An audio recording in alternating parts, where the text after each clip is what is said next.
We are starting a brand new series called White Elephant Christmas, and yes, the title comes from the classic Christmas gift exchange game. If you've never been a part of this game, I am so sorry for you. You've been missing out. The basic gist of the game is every person participating brings a gift and wraps it. Now, when I say gift, I use that term ever so loosely. There are no rules as to what constitutes as a gift. The gift you end up with could be an unwashed sock, a one-pronged fork, a giant ceramic leprechaun riding on a unicorn, a can of peas, could be a talking plastic piece of poop that covers his eyes with his hands and says, "Peekapoo." You could end up with literally anything. This message is recorded, so Peekapoo ends up getting anything, making any money. It's mine because, I came up with that. So, Mom, you should be proud. My mom's here today. What a legacy that would be. So the gifts are placed on a table, and everyone gathers around it, pulls a number, and picks in that order. The good part about the game is that you may not end up leaving with the first gift you open. The bad part about the game is that you may end up leaving with the first gift you open. The White Elephant Gift Exchange has become a tradition for my side of the Christmas get-togethers. It's become the highlight of the party. Now, for most people, the gift you bring to one of these is an afterthought. It's something you pick up on the way, or it's something you find in the attic the day before. But for me, on the other hand, I plan out my gift the day after the current year's game ends. I keep notes and log my ideas throughout the year on my phone when they come to mind, in the shower, grocery shopping, running on the treadmill. By November, I compile my list and make my final decision. One year, my White Elephant game was a packed lunch with peanut butter and jelly sandwich, yogurt, chips, an apple, and a juice box. Another year, I created a box titled All Things Creamy and filled it with a variety of creamy things. This past year, I put together a picture book of me filled with special poses, outfits, and an amazing narrative. It was so incredible that I sadly don't think I'll ever be able to top it. The details and pictures are something that I can't share. Some things have to be kept private for the joys of my family alone. Sorry. If you've ever been a part of a good White Elephant gift exchange, then you know that you can't predict what's going to happen. In a matter of seconds, the perfect piece for your fireplace mantle is now Tom's, and you're left holding a 7-fingered glove instead. Sometimes life can feel a lot like a White Elephant Christmas. It can get crazy. It can get hectic, unpredictable, and sometimes it hands us things we don't want or didn't see coming. But unlike a White Elephant Christmas, we can choose what gift we want to leave with. In this series, we're going to look at 3 exchanges we should be making, but might not be. 3 things that we should never be leaving with, and 3 things that we should always be leaving with instead. 3 things that you could be carrying around that have absolutely no value to you, that are constantly working to derail your life, that are keeping your focus off the right things. These are things that you don't even like or want to carry around. You know they're ugly. You know they're not helping, but you struggle and I struggle. We all struggle to trade them in to grab another gift. One of these ugly, not helping, but hurting us things is stress. It's worry. Stress and worry are useless, but everyone seems to be wearing them. Some of us even wear them proudly, like a badge of honor. Now, when talking about stress, we're not talking about the positive stress that's short-lived and gives us extra power and energy to escape a bear that's chasing us or to rescue someone in danger. We're not talking about the fight or flight mechanism put into us by God to survive, or the stress that causes us to study for a test so that we get a good grade. We're talking about the stress and the worry that seem to overstay their welcome. We're talking about the stress and worry that we have over things that we have no business stressing and worrying about. We're talking about the stress and worry that pulls our time, energy, and attention to the wrong things that are having negative effects on our physical, mental, and emotional well-being. Now, we're human. And when humans face difficult things or when we feel weighed down by a lot of stuff, we're going to experience a level of stress. We're going to feel that. That's a normal thing. But the question is, and what we're going to dig into this morning is, what do you do with that? Where do you go with that? And how do you personally respond to that? Because it's that response, it's that decision that can change a lot. How you answer will not only affect you, but those you love. How you respond to the what you can't handle can change the course of your hour, your day, your month, your year, your career, your goals, and your future. If we had to be painfully honest, I think many of us would admit that stressing and worrying has become our automatic response. I think we would admit that most of the stuff that keeps us up at night, that we spend hours and days mulling over, really isn't important in the grand scheme of life. But we've done it so frequently and so often, it's become our normal way of living. It's how we instinctively respond. I want you to really think about this question. When was the last time you thought, wow, I'm so glad I spent all that time and energy worrying about that? Man, that accomplished so much. We know we shouldn't. We know it does no good. But for some reason, it's become our go-to solution. Most of the time, our anxiety is trouble borrowed from either the past or the future. We worry about things that might happen, and we worry about things that already happened. Jesus said, each day has enough trouble of its own. In other words, concentrate on trusting God for today's needs. Man, that's good advice. This morning, and this Christmas season, and the months and years to follow, I want to encourage you and remind you. You can exchange your stress and worry for God's peace. That's a real option, a choice you can make every time. That when the opportunity to worry and carry the full weight of whatever it is falls on your lap, you don't have to keep it. You can exchange it for something unbelievably better. This is too big of a deal not to get right. Stress is literally killing people, emotionally, mentally, physically, and it's affecting us spiritually. It's killing families, it's killing livelihoods, and it's killing God's plans and purposes for our lives. And it's not that we want to stress and worry and not have peace. It's not that we don't realize our need for peace. It's not that we're not looking for it along with everyone else. It's, I'm still looking for it. It's which one works. It's, I can't seem to keep it. Billions of dollars are being poured into the peace-seeking industry every year because people want to have peace, and they'll do pretty much anything to get it. From buying pet rocks, to scented oils, to beaded tiger eye bracelets. If its description gives hope for more peace, then ship it. If it will give me some relief, I'll sign up for that class. I'll sit crisscross applesauce and hum. I'll stretch, sweat, and run. Just tell me there is some evidence that it will work, and I'll do it. But what if peace can't be found in food or exercise, a gadget, or in aromatherapy? What if it can't be achieved through a vacation, a massage, or a hobby? What if the peace you're really looking for can only be found in a person? People have been chasing after peace because stress has been chasing after them. It's a vicious cycle with seemingly no way out.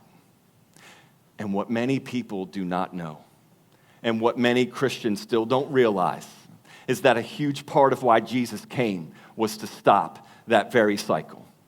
What I love about the Bible and Jesus is that they are so 2019 practical.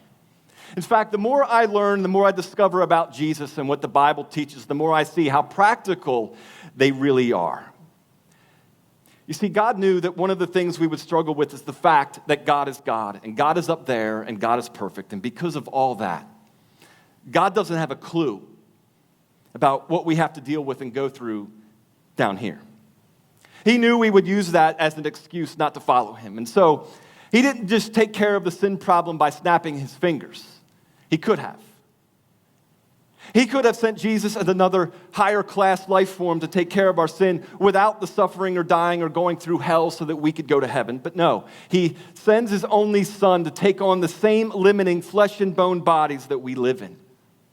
The second part of the Trinity chooses to live among us, experiencing all that we experience, all the temptations, all the crossroads where sin is the easy choice, all the opportunities to lose your temper, to not trust God, to be anxious. Jesus did it all so that we could relate, so that we wouldn't be able to say, Jesus, you're telling me to do this, but you have no idea how impossible that is. He did it so that we would have one less excuse to not follow him. He did it for every time we would come to him and cry out to him and complain to him and excuse ourselves from obeying him, to be able to say to us, I got you. I get it. I got you. I get it. I feel you. I felt it. I feel you. I felt it. And if there is one thing that Jesus gets and feels, it's the hardships, the trials, the pain, and the pressures of what living in this broken, sin-filled world can bring. Because Jesus loves us with a love the Bible says we'll never be able to fully comprehend or understand, he didn't just leave us with nothing. He didn't die on the cross, go up to heaven to let us fend for ourselves, to have us borrow the world's copycat versions of his original solutions to our real-life problems. He didn't tell us to rub some dirt in it. Man, I have something incredible to tell you today.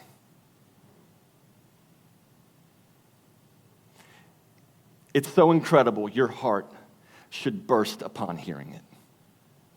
This news should simultaneously destroy you and leave you overjoyed.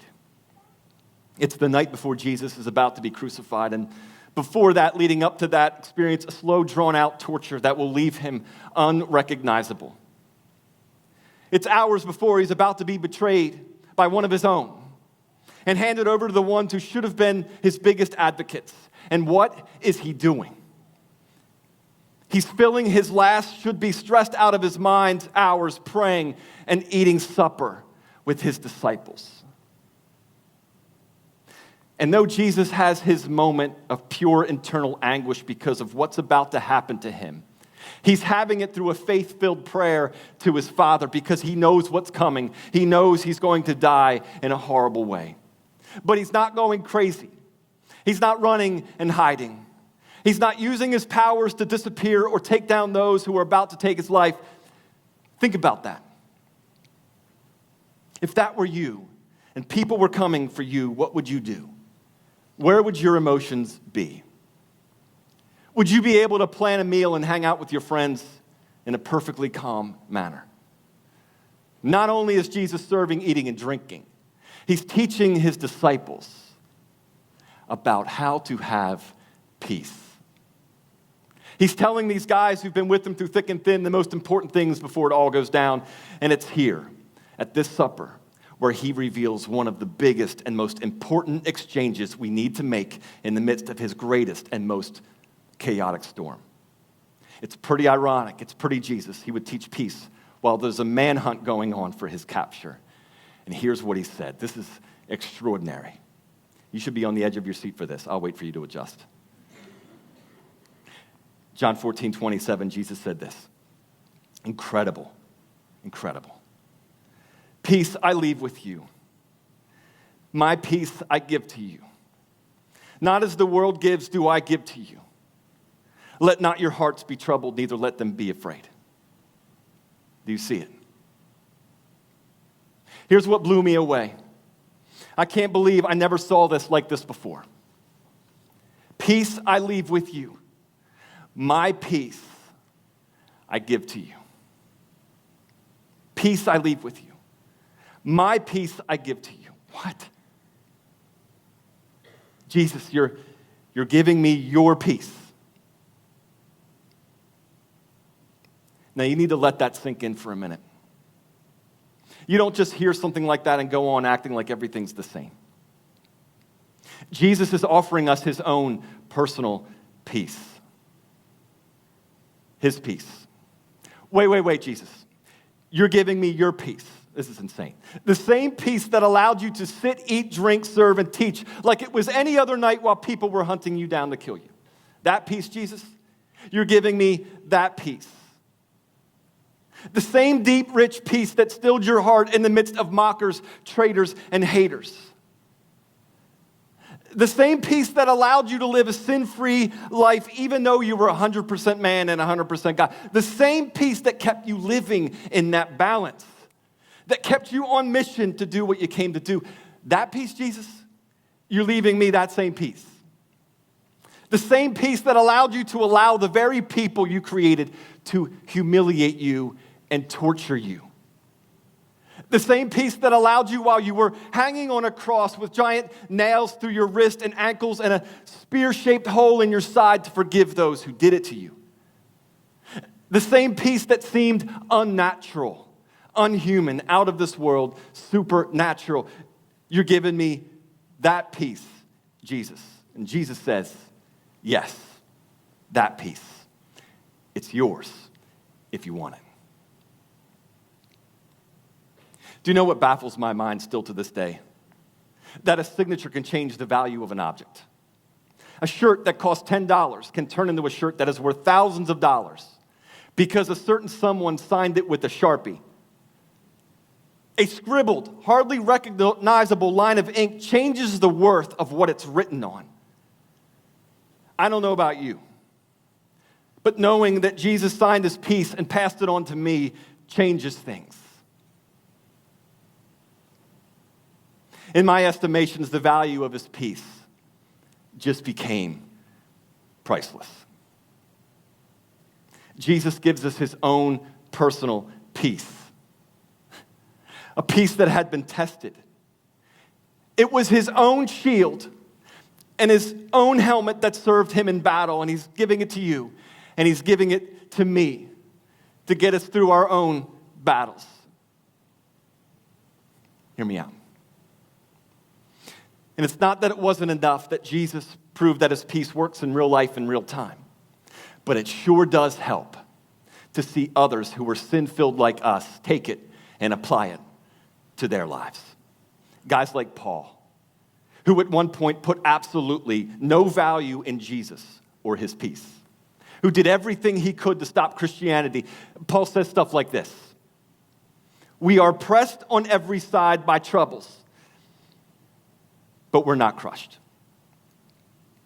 We are hunted down, but not abandoned by God. We get knocked down, but we are not destroyed. Through suffering, our bodies continue to share in the death of Jesus, so that the life of Jesus may also be seen in our bodies. Yes, we live under constant danger of death because we serve Jesus, so that the life of Jesus will be evident in our dying bodies. You can literally see where peace comes in and what peace does for Paul. Oh man. Troubles on every side, peace. I'm not crushed. I'm confused. I don't know what's going on. Peace. I'll be okay. People want me dead. Peace. God's not leaving me now. I got hurt. Peace. I'm still going. That is the same peace that you and I have. Paul just applied it.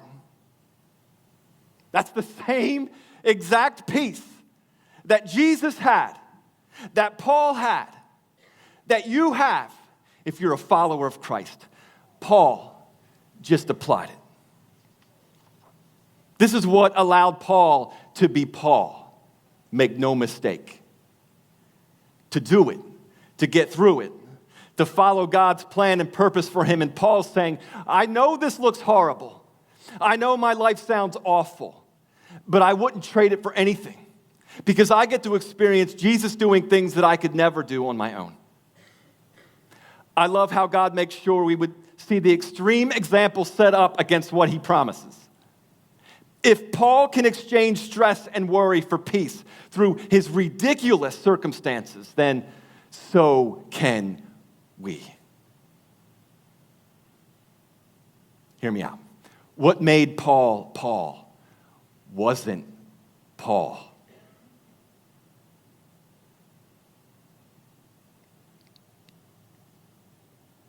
Trust in Jesus is what made Paul. Paul was great because he kept subtracting himself and adding in more and more Christ. Less Paul, more Christ. Less Paul, more peace. And then in Colossians 3:15, he gives us a tip on how to tap into this Jesus peace. And let the peace that comes from Christ rule in your hearts. For as members of one body, you are called to live in peace. The word translated rule in the Greek word brabeo, which means to act as umpire. Paul's urging us to so depend on the peace of Christ that it becomes an umpire. That his peace rules. That his peace decides.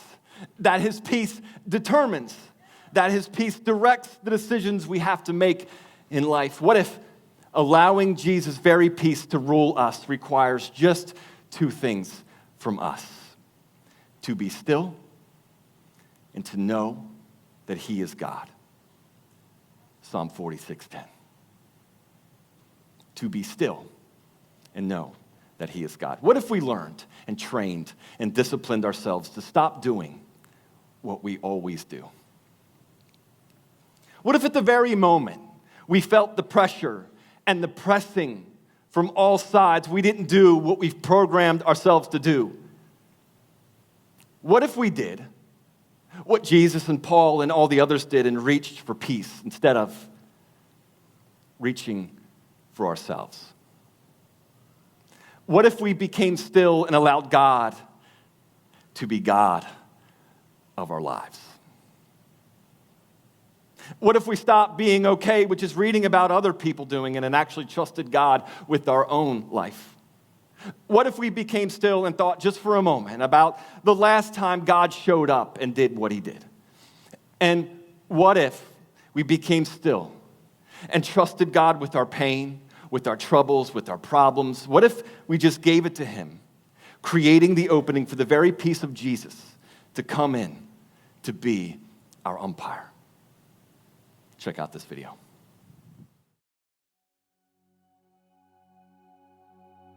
A couple years ago, I'm belly deep in water on a beach in Florida with my wife and kids. The sun is warm, the water's cool and beautifully clear. Every few minutes, one of us lets out a giggle from the fish that are playfully nibbling at our feet. And then I feel something on the ocean floor.